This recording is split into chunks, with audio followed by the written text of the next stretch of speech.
Hello everybody, my name is Esteban. I'm a PhD student at Università della Svizzera Italiana in Lugano, Switzerland.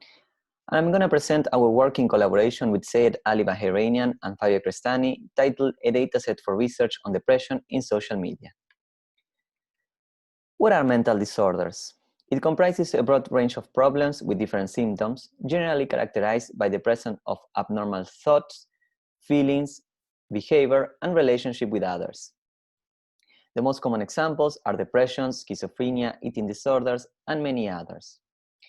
It's important to identify as soon as possible such disorders, given that the lack of a timeless treatment could lead to psychotic episodes, thought of self-harm, and at its worst, to suicide. What can we do from the side of computer science? Research on language and psychology has shown that several useful cues about individuals' mental state, including their social and emotional conditions, could be identified by examining their patterns of language use. In fact, language attributes could act as indicators of the current mental state, personality, and even personal values.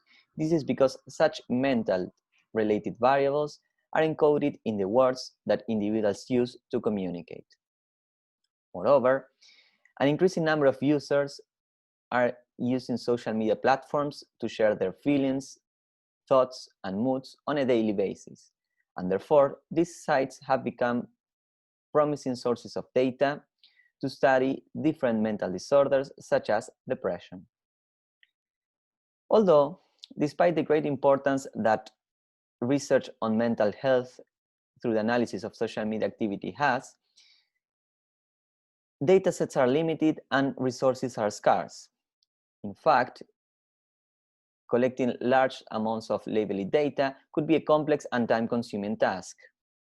And for this reason, in this work, we present a weak supervision framework along with a methodology to automatically gather depression and non-depression post-samples. Moreover, we release the dataset created using this methodology.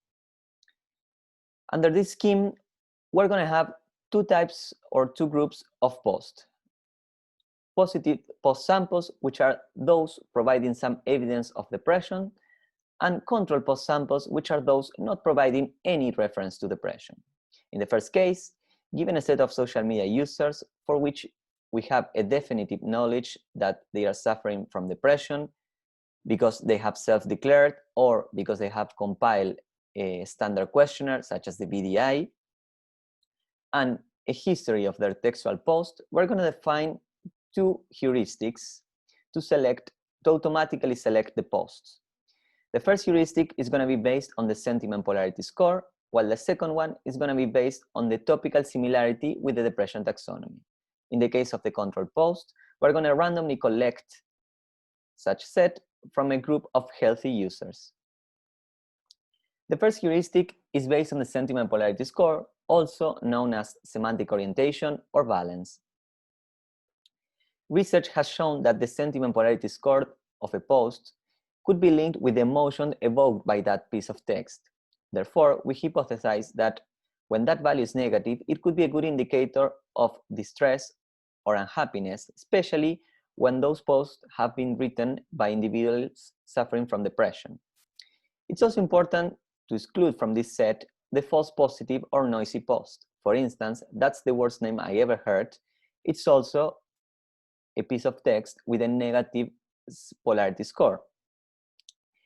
To do so, we're going to base on psychology literature, which states that depressive moods are characterized by the predominance of sadness and disgust. Using this knowledge, we're only going to keep all those posts which contains words related with these two emotions, with at least one of these two emotions. And moreover, we're going to compute a depression score based on the intensity that those words have for that emotion.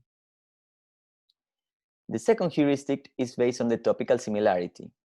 Basically, we want to obtain a ranked list. That is, a list of posts sorted by the topical similarity with the depression taxonomy. To create this depression taxonomy, we start with a lexicon developed by Choudhury and colleagues, and we extend such lexicon with all possible online vocabularies with concepts and terms commonly related to depression. Finally, with the aid of human experts, we obtain a subset of 78 depression-related terms. This taxonomy includes words such as insomnia, anxiety, delusions, and many others.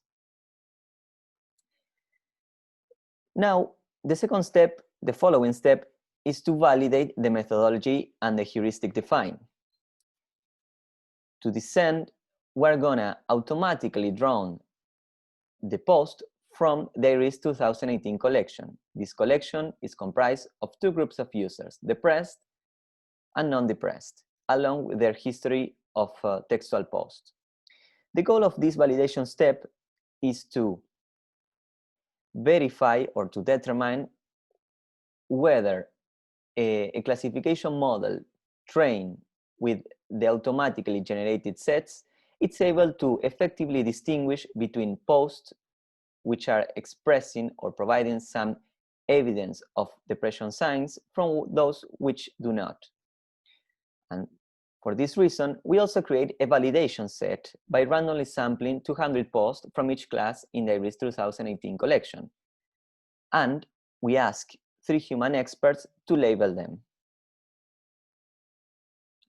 In this case, we're observing the results of the automatically derived sets. The first set is based on the heuristic based on the sentiment polarity score. On the left, we see the distribution of the polarity and sadness scores average. We notice that there is intersection between the curves. This intersection is actually desired since it helps to improve the decision in the boundary cases. On the right, we're studying the correlation between the sentiment polarity score and the sadness score. The correlation score, it's very close to 0, which tells us that there is almost no correlation between them.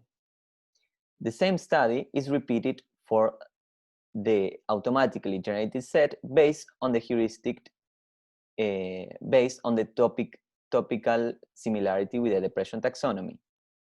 Again, on the left, we have the distribution of the topic similarity score, and we observe also a small intersection between the curves.